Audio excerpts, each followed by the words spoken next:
Good evening. I'd like to call this meeting of the Pinetop-Lakeside Town Council to order. We do have a quorum. Everybody's here tonight. I'd ask you to stand and join me in the Pledge of Allegiance and remain standing for the invocation.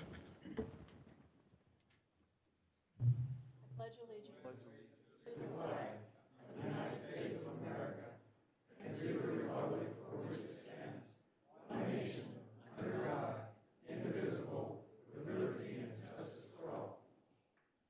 Diane?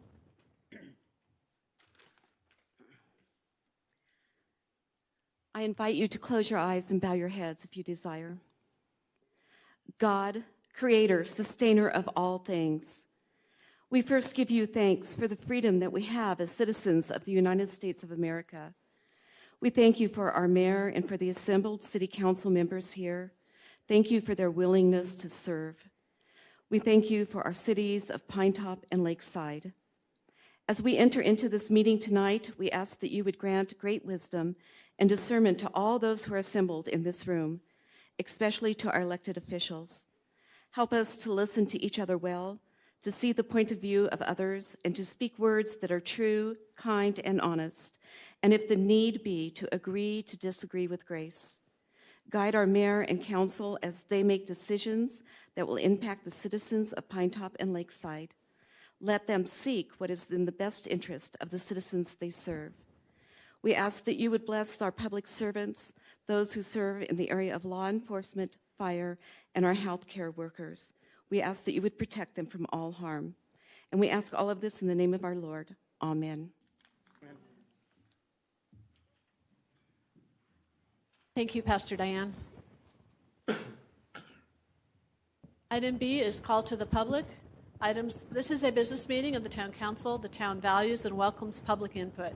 Please address the council as a whole and not individual council members. Do not address staff or members of the audience. Council action on items brought up and called to the public is limited by the open meeting law. Council may direct staff to study the matter and reschedule for further consideration at a later date. Items on the agenda will not be heard during call to the public, and individuals are limited to 3 minutes. Do we have anybody, Joe? No? Okay. Thank you. We'll move then on to item C, which is our consent agenda. All items listed in the consent agenda are considered routine matters and will be enacted by one motion of the council. There will be no separate discussion on these items unless a member of the council requests that an item be removed for discussion. Council members may ask questions without removal, and items removed are considered in their normal sequence as listed. As you can see by the agenda tonight, we have 2 items on our consent agenda. The second one is a liquor license for new business, and I would like to invite the applicant to come up and tell us a little bit about his plans, if you would like to. Come on up to the podium and take your mask off while you're speaking so we can clearly hear you. Nice to meet the council and everybody here. My name is Chris Valterza, and I'm going to be opening Cafe Pinoli at the 1767 West White Mountain Boulevard space. I guess it's been a Mexican place in the past, but I'm excited to be up on the hill. I graduated NAU in '91 and have 37 years experience, and going to be doing a lot of cooking and going to make a nice space.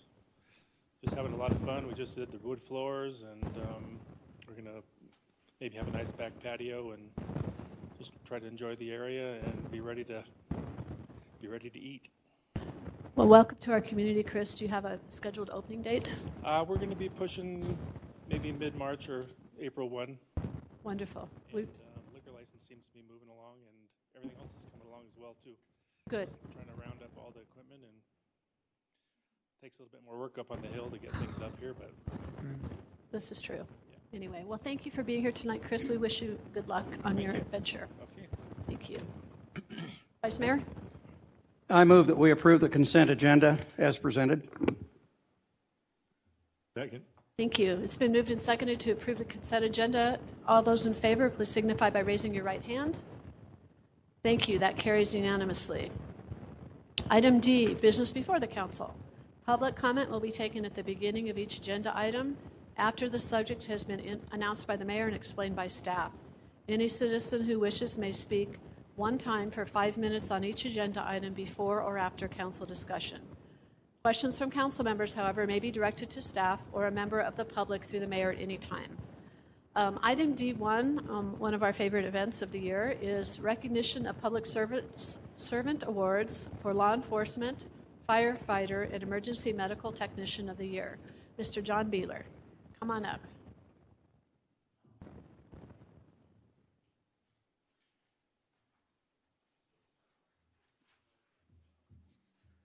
Thank you, Mayor and Council.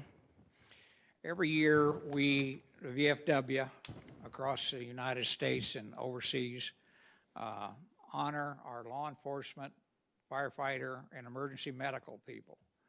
And we reach out to the different departments within Pinetop-Lakeside, and they nominate their person to us.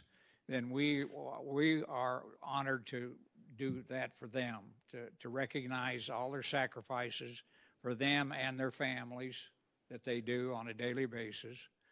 And we did it all overseas, where we did when we were actually in combat or wherever overseas. So we really appreciate it, and their dedication and service to the community, especially Pinetop-Lakeside.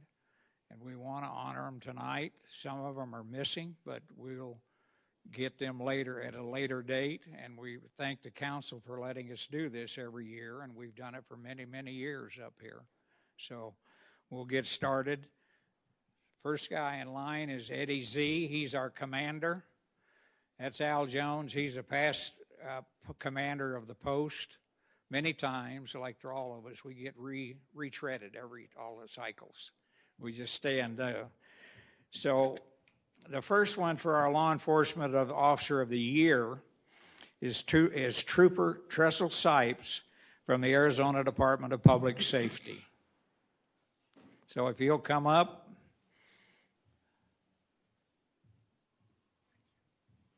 I don't know where they're going.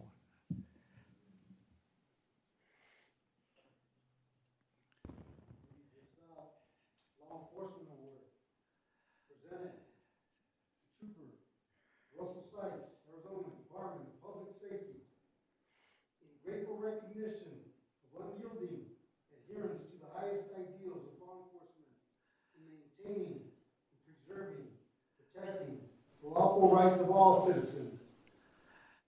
By the Veterans of Foreign Wars, States, Post 2364, Pinetop, Lakeside, Arizona, 21st January 2021.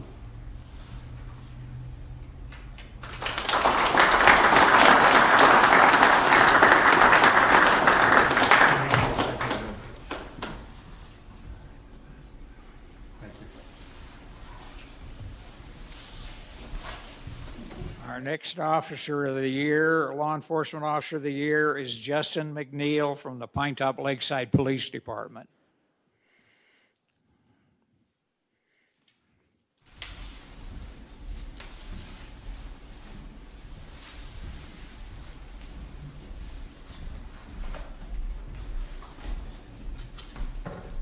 Law Enforcement Award presented to Officer Justin McNeil, Pinetop Lakeside Police Department, in grateful recognition of unyielding adherence to the highest ideals of law enforcement in maintaining, preserving, and protecting the lawful rights of all citizens.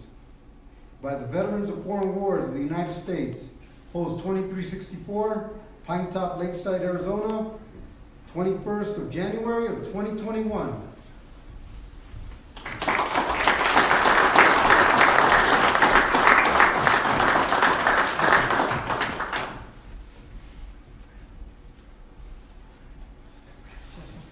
Our next law enforcement officer of the year is Deputy Betty Starnes.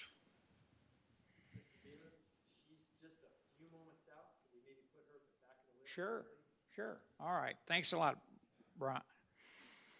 And the next one is, all of these are, though, if you have passed, were nominated by the departments. So we use these. The next one where the law enforcement officer of the year was nominated by Carla Bowen. So Chief Dan Barnes, come on up.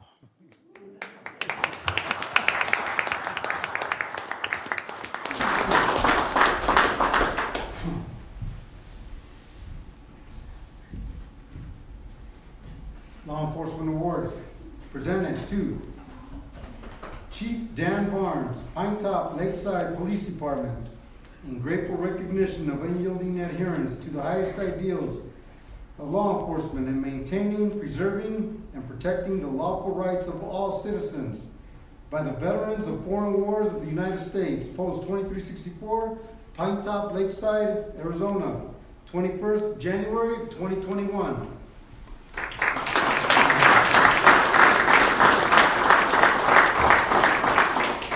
Dan's always been the bridesmaid, never the bride, so now you're the bride, Dan.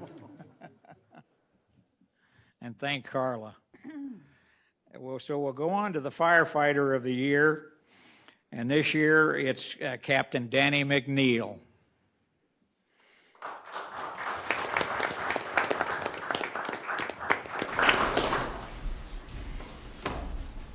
Firefighter Award presented to Captain Danny McNeil, Pinetop Fire Department, in special recognition and the highest praise for alertness, personal courage, and ever vigilant guardianship of life and property by the veterans of foreign wars of the United States, Post 2364, Pinetop-Lakeside, Arizona, 21st of January of 2021.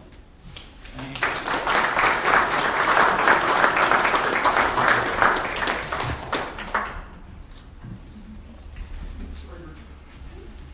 Hold that pose, hold that pose. Gotcha. And not like smiling on cue. Thanks, Danny. The next one, our deputy showed up, so our next law enforcement officer of the year is Deputy Betty Starnes. So come on up, Betty.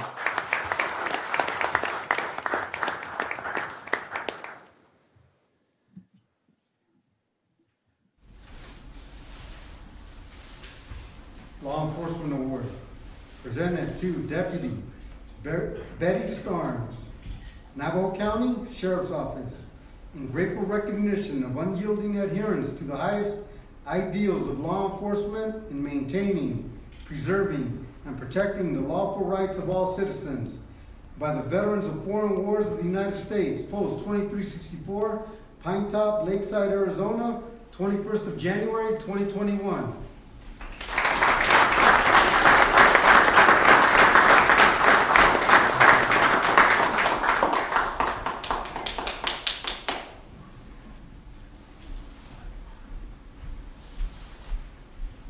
We have one more firefighter. This one was also nominated by Carla, and it's Chief Jim Morgan of the Pinetop-Lakeside Fire Department.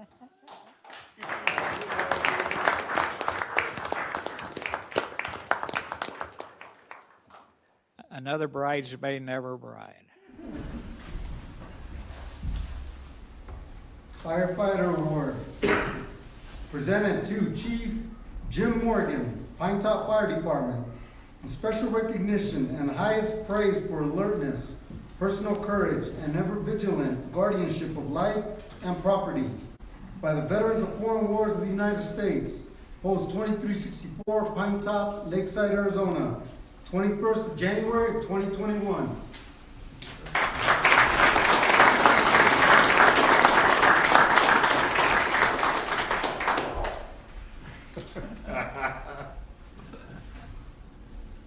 Gotcha. Thank you. We have one that's taking care of the fire. We have the paramedic award is Lionel Von Gerp. He is ill at home, so we want to recognize him. His plaque will go to the board meeting up in Pinetop Fire and deliver that to him up there. We have two left. This is for Reese Across America. Two of the Pinetop Fire guys came out and helped us unload the big semi down at Walmart. We had 72 cases of Reese we had to get rid of. Not get rid of, but unload, because it came in on a Walmart truck. And Reese Across America, all of the trucking of those Reese come out of Maine. And every truck that brings Reese to all across the United States, they do it for nothing. And Walmart is one of our biggest haulers of wreaths across this country. And they brought all our wreaths out to us this time. So Ben Altup is Pinetop Fire. We have a certificate. Is he here, Jim? He's not here either. Okay.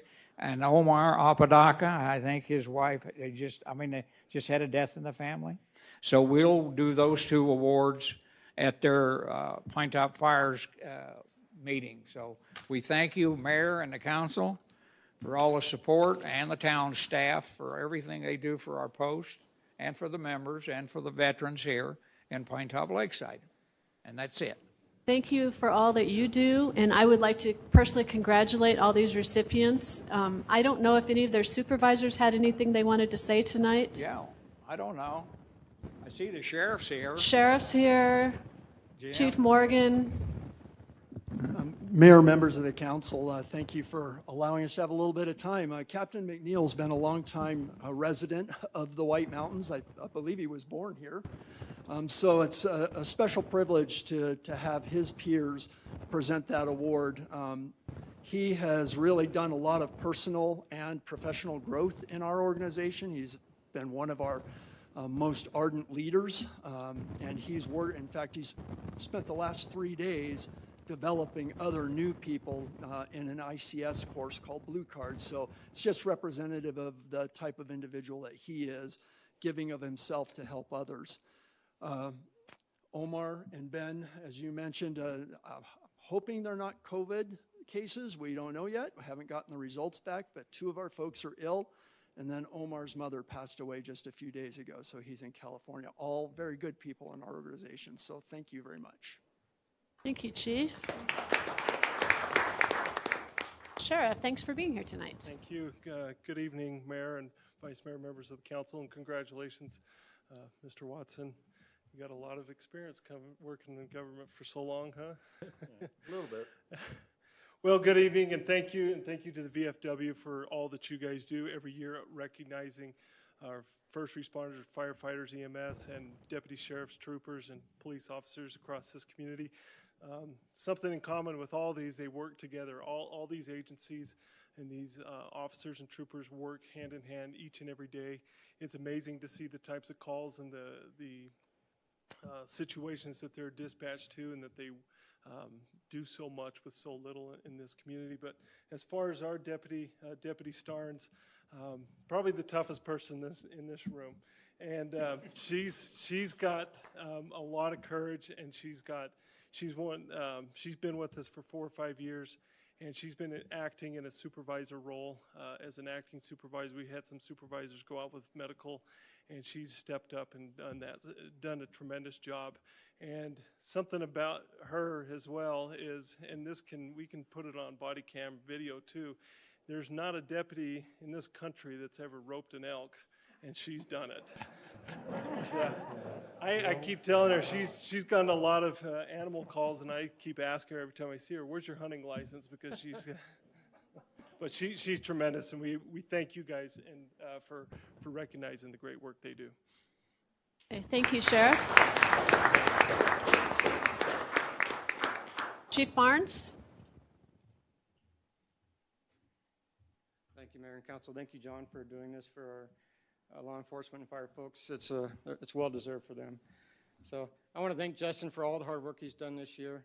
One of the big things that occurred this year was he and a partner went to a pretty serious domestic violence call where a suspect was pretty violent and had a weapon, and he took charge and de-escalated the situation pretty well before any family members or officers got injured in that. So thank you for stepping up and protecting our community and your partner too. So Justin's also our canine officer. He's real active with our canine. He's also part of the SRT team, which is a SWAT team for the county, and does a lot there, does a lot for this department and our community, and we thank him. Thank you, Justin. Thank you, Chief.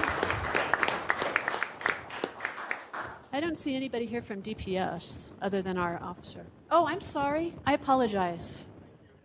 You know, we all look alike with these masks on. Okay, I'm kind of new up here. I apologize. That's Yeah, okay. introduce yourself too. To the council, I'm Jeff Sharp, the district commander for DPS here in Navajo and Apache County. I moved up here about 2 years ago. Very happy to be up on the mountain. I would also like to thank the VFW, and it was a pleasure meeting you and talking with you. We met in his house for a little bit, and it was a great pleasure. So thank you. Thank you all for recognizing the police and fire paramedics for the job that they do.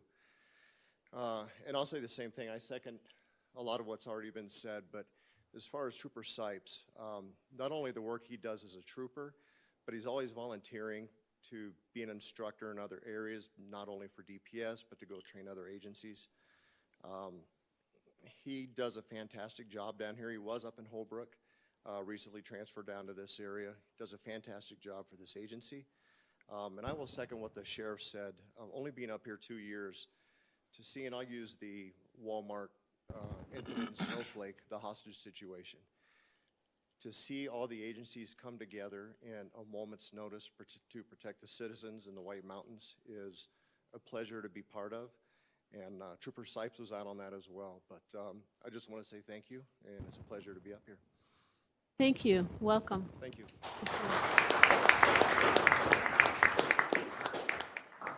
Okay, the council congratulates all of you and thanks you for all of your service. And John, thank you for everything that you've done, and Al and Eddie as well. So that also took care of item D3 on our agenda tonight. So we will go ahead then on to D2. So we'll move on to item D3, which is council committee assignments. So last time we went through these,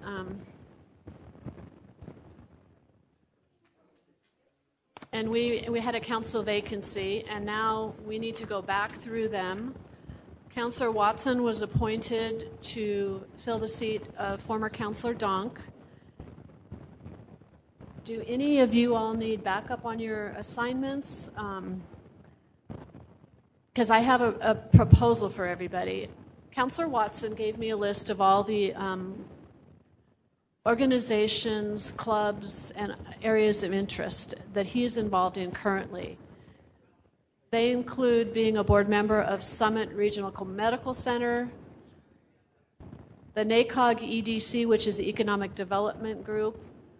He is executive director of Real AZ Development Council, a board member for the NACOG Council, Arizona Community Authority, Rural Advisory Council, White Mountain Partnership, Fry, Natural Resources Working Group, and ECO, which is all of forest-related interest. He's indicated to me that he's going to continue with all those. He's also been involved in a lot of other things. So my proposal is that we have one vacant seat, which is the Humane Society. And unless somebody jumps forward to take that liaison, I will take that.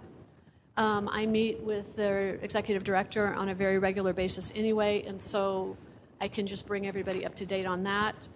And then I would ask Paul to, Councillor Watson, to report on those areas of interest that he covers that are not covered by other council members. So I don't know if there's anybody that has this. Councillor Craigbaum. I'd be really happy to have Councillor Watson along with me, the Natural Resources Working Group and Fry. Thank you. Thank you. Does anybody else have any comments? Councillor No? Okay, I think we need a motion to accept that proposal. Right, Jill? I'll make a motion to accept that. Thank you. Second by Councillor Hastings. It's been moved and seconded to approve those committee assignments. All those in favor, please signify by raising your right hand. Thank you. That passes unanimously. Thank you, everybody, for stepping up on that. So then we will go ahead and move on to item D4, which is reports from our council committee liaison assignments. I will start with Councillor Craigbaum. Okay. I'm back up on tracks. In your packet from the clerk, you were given the annual report for tracks. And I would like you to look on the second page, the middle paragraph. Tracks is very proud to have lots of responsible volunteers. This particular year, we had a very different year, and still we had so many volunteers, 14,357 hours worth of service activities. So I think that's really incredible considering the situation we've been in this year. And if there is anyone who is not currently a member of TRAX and would like to join, all you have to do is go on the website, which is www.traxwhitemountains.org. It's free. You get a newsletter and lots of opportunities to participate in things here in our area. We have 200 miles of hiking, biking, cross-country.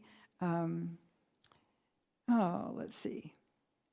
Bird watching, that's the other thing that people really do on our trails. So our trails are very important, and if there's anybody who would like to sign up for trail work, we'll be beginning again probably about April 1st, and that's when we usually begin, and it's the best thing I do every week. So thank you. Thank you. Councilor Buse? Thank you, Mayor. I report on the school, Blue Ridge School, and it's been difficult, as everyone knows, with the COVID and kind of back and forth with online and different things. So this Monday, they will start with in-person learning, from K to 6. That'll be Monday through Thursdays. And the junior high and high school will be a hybrid where they'll go to school 2 days, be online 2 days. And that's mainly because it's difficult to social distance with the junior high and the high school. They can do that with the facilities they have available for the lower grades, so they're able to spend more time doing that. Also,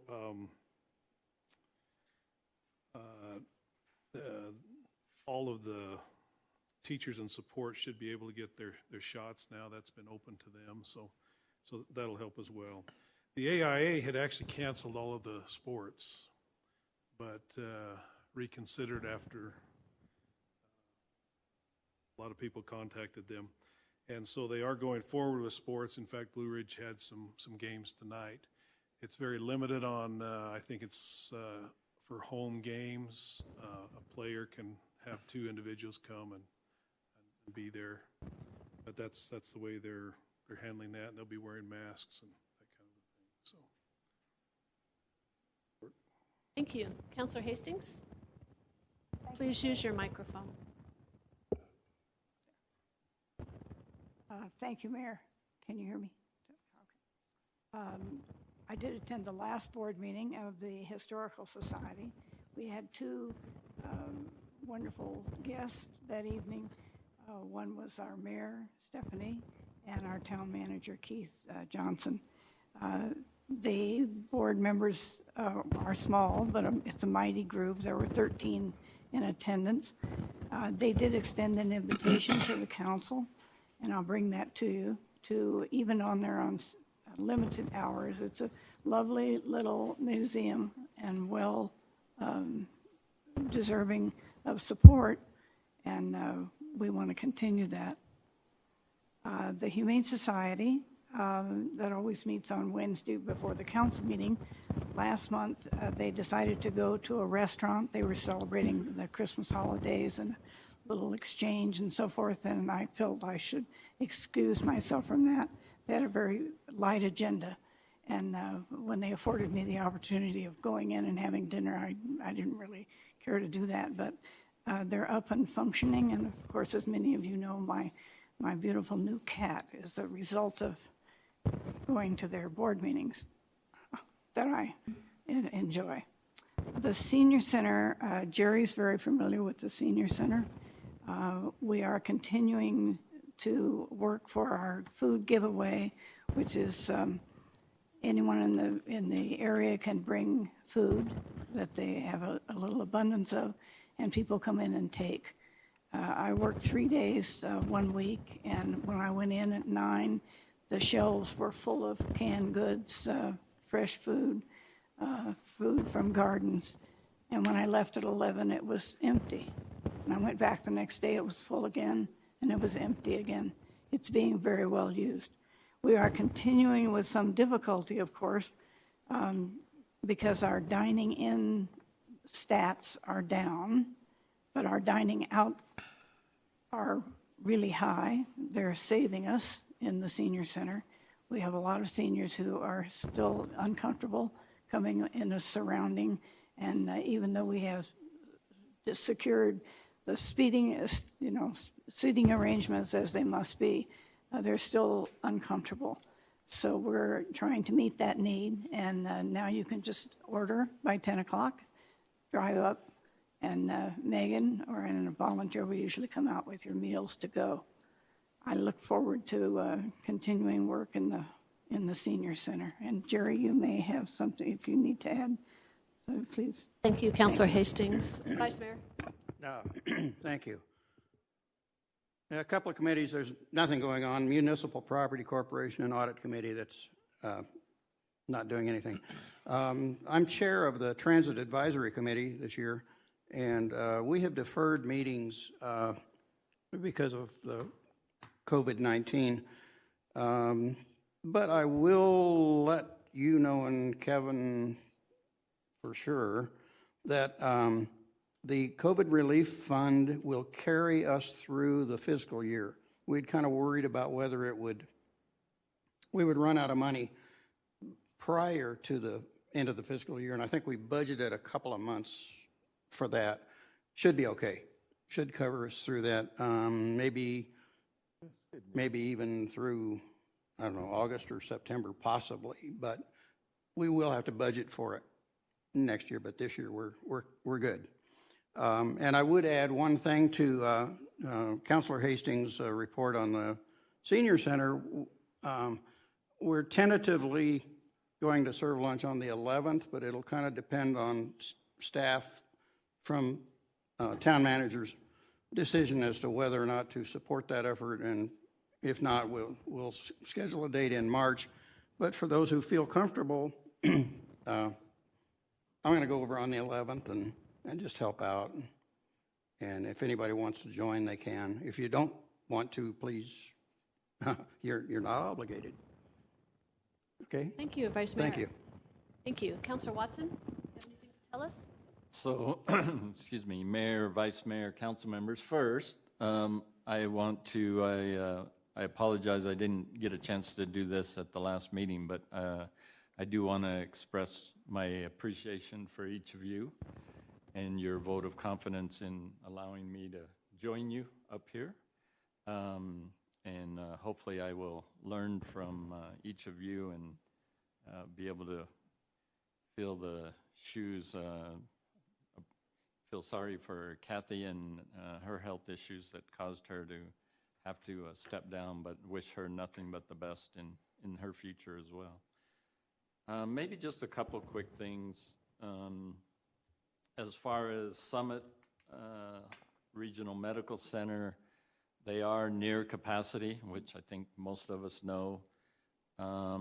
They did learn from another hospital in the state a program of home monitoring, and so they have started that program, which basically means those that need some type of monitoring but not necessarily need to be within the walls of the hospital, they can send them home with that capacity to monitor them and their oxygen levels and then bring them back if necessary. So that has helped to alleviate a little bit of the burden at the hospital. And then we have medical staff assigned to check in and with each of those that are being home monitored. So I know there's a lot of questions, concerns regarding vaccinations, and there's been a lot of issues around that. I believe that no one was actually totally prepared for the overwhelming response of people wanting to get vaccinated, which is a good problem to have, I believe. But my understanding is that as new doses come in to the facility, they are then opening up additional appointments. So my recommendation would be for those of you that have gone on and tried, don't give up, keep trying. And as I mentioned, as they get allotted new doses, they do open up new slots and new appointments. At one point, there was the ability to walk in. That's no longer the case because of the limited number of vaccines. They are asking everyone to make appointments so they can control those vaccinations. And I know there's an emphasis right now to make sure those that got the first dose can receive the second within the time frame that they are supposed to receive that. So I guess my overall statement would be patient and keep trying. And I do believe that there will be more allocations released to the state of Arizona and to our area. And so hopefully we'll see some more slots start to open up shortly here and help with that situation. I might also just mention from an economic development standpoint, the NACOG Economic Development Committee, which represents Navajo, Apache, Coconino, and Yavapai counties. They got some funding for economic recovery through the CARES Act, and we held a summit, and at the summit it was to try and determine what are the greatest needs for communities and businesses in this economic recovery. And to no surprise to any of us, one of the greatest things that has come out of this is the need for bandwidth and communication. And so as we speak, I've attended several conference calls with potential consultants to help on a regional level better ascertain what are the existing assets in place and what are the needs, including engineering, to get us to the next level. It's what we call shovel ready, which is really necessary if we are going to get federal funding to help us increase capacity and resiliency. So look forward to that moving forward fairly quickly. And then on a county level, in my capacity of working with the county, we are also working with a potential consultant to help us fine-tune the needs for Navajo County as well. So, and there are some things moving. Hopefully by the next meeting I can give some more updates on some progress on the actual infrastructure improvements that are being looked at right now. I think that's it. Okay, thank you, Councillor Watson. Councillor Snitzer? Okay, on the Little Colorado RC&D, and from our standpoint, this is the group of people working with the irrigation company on the issues in Rainbow Lake. Rainbow Lake continues to be very far down. We hope to get some moisture. By this time last year, it had been running over for 1 or 2 weeks. So the lake is still very far down. It's a concern for next year because it limits the irrigation. There's been some carp mortality of the carp that were put in there, but the weeds are under control. And so far, the carp mortality is not an issue because there are fewer weeds in the lake now that the carp have controlled them. So there's no plan to buy more carp for at least a year. That could change, but right now that's the plan. Second thing is the RC&D had some funds which they've given to the irrigation district to help fix gates at Woodland Lake and Rainbow Lake. The gates that control the water, the one at Woodland Lake was vandalized, but the one, Rainbow Lake, Scott Reservoir, and Woodland Lake all were built about the same time, and the gates are wearing out at about the same time. So they've redesigned the gate at Woodland Lake. They hope to get that in. Separately, there's a proposal. RC&D is aware of it. The Nature Center is raising it. Letters gone in or will go into the town urging that while Woodland Lake is down, we bulldoze a bunch of the lake bottom up and create an island And that island then would be an amenity in the lake. It would be a wildlife refuge for birds. And it's a way to improve the lake because you make the lake deeper. It sounds counterintuitive because you're piling dirt up, but you take dirt out of the lake bottom, pile it up, make an island, and the net result is you deepen the lake and make it, if it's deeper, it's cooler and it's better habitat. So hope to see some more on that.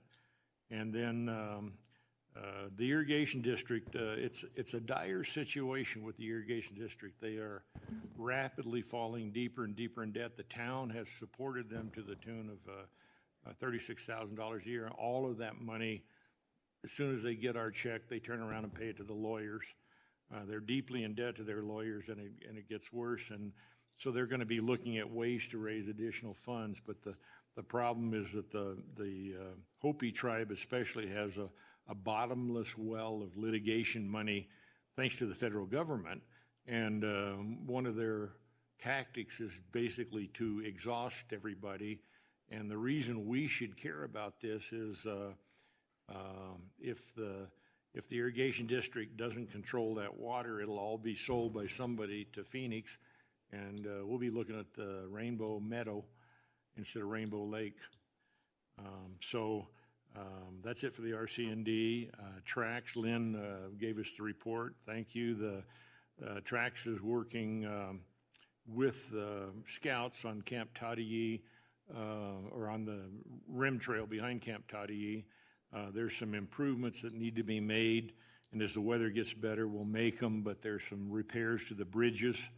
And we may be replacing some of those bridges with culverts, which would be easier to maintain. The town has provided some of the culverts around town that are damaged and too short to be used or too small to be used by the town, but can still be used by us, so we may make use of those. So we're working with Tadii. We're also working with Sholo to build a mountain bike park up in Sholo. Mountain bike events are very popular now. And then we volunteered to help the town out on that acreage behind Safeway if they want to put trails back there. And that's it for Trax. On the Nature Center, financially we're okay right now, but we know we're going to be in trouble a year or more down the road if we don't, hopefully the pandemic will end, but we're doing some strategic planning to look at, where do we go from here and how do we do our programs. We're looking at renting out a couple of the buildings on our site to provide income for the next few years, so that's underway.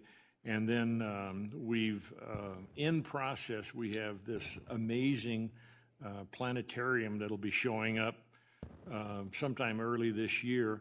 It's a digital planetarium. It's nothing like what you think of as a planetarium. It projects on a planetarium, and that's the end of the commonality. It's digital, and it can do amazing things. And one of the things we're looking at is trying to come up. This is a book about Navajo astronomy. It's called Sharing the Skies, and we're going to try and build some programs.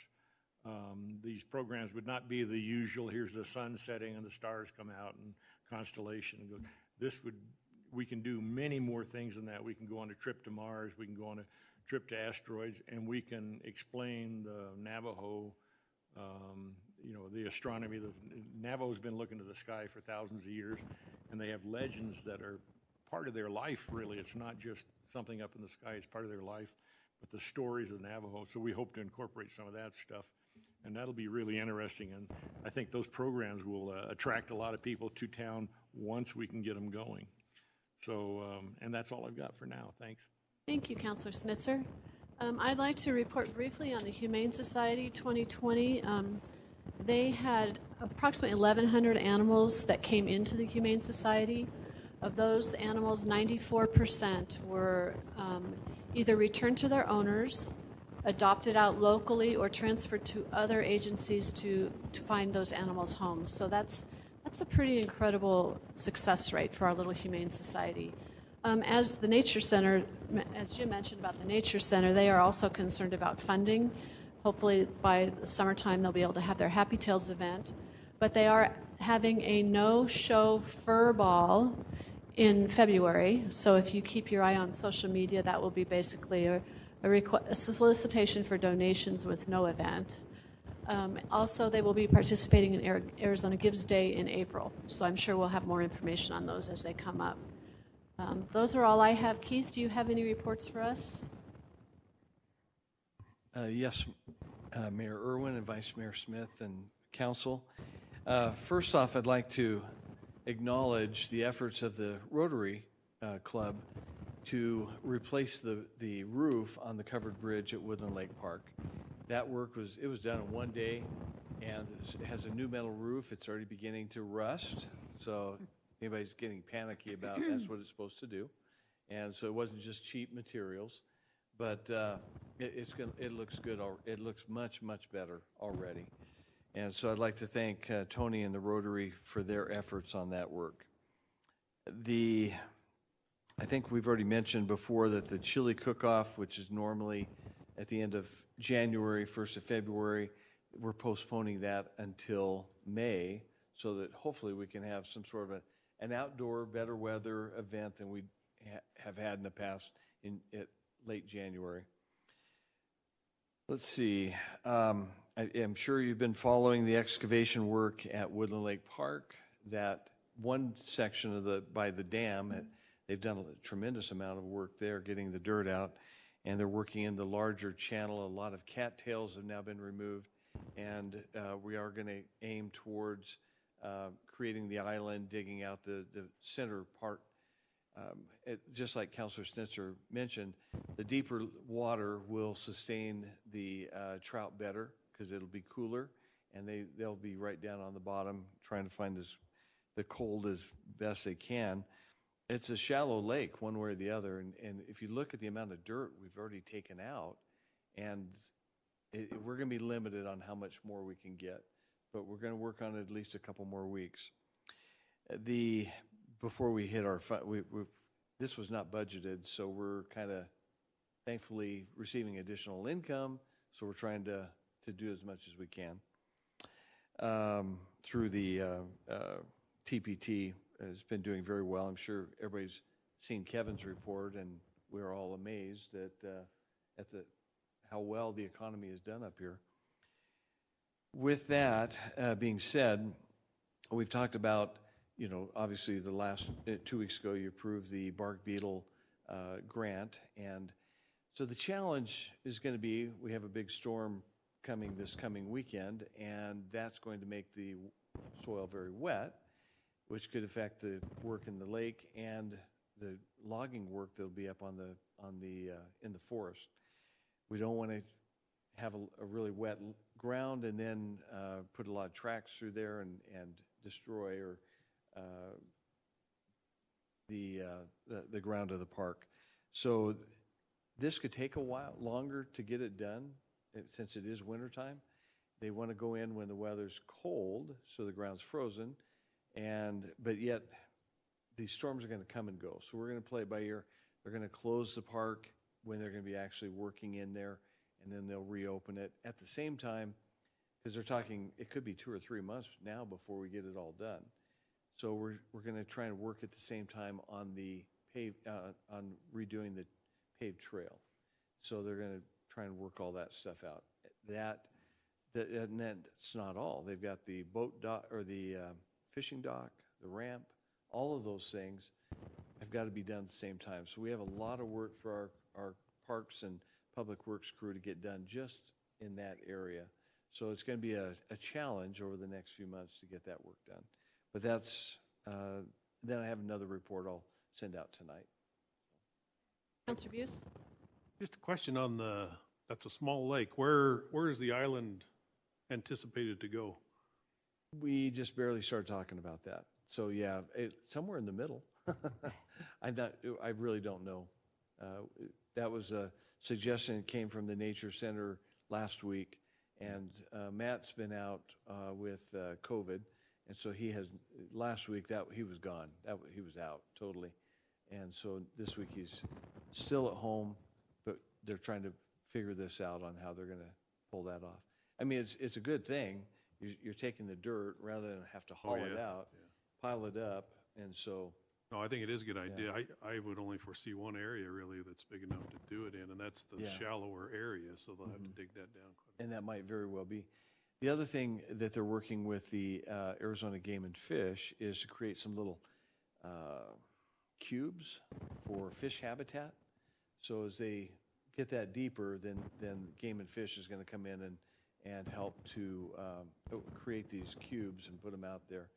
And then, as I recall, the Nature Center's conversation with Game and Fish, that they could help provide some money for the bulldozing work to get the island and that kind of stuff done. Yeah, we're looking for money. Okay.